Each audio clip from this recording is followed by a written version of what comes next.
She was interested in our bikes. She was interested in me. You see my ass sticking up back here? I thought she was gonna hit that fucking sign. She's like, those are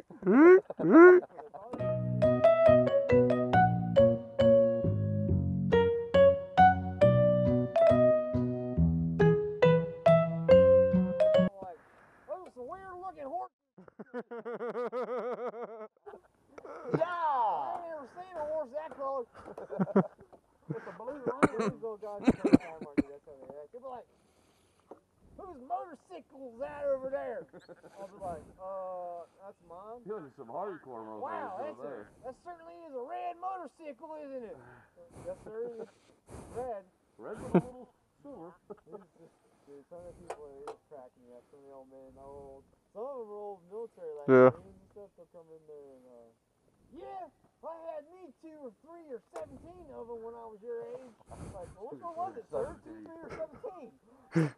Yeah, one guy came in there. He's like, he was talking about. I finally figured it out. He's like, my grandson has one. He said it's big, it's long. It ends up being a Hayabusa. Right.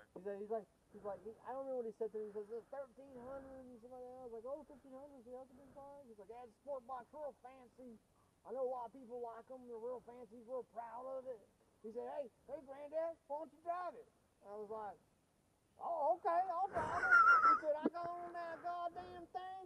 I went 2 feet and was like, no. I think Charlie was meant to talk that way, dude. I swear to God.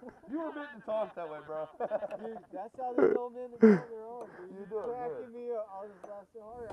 I took that box and I put it in park and I put a kickstand down and I said, you can come get it.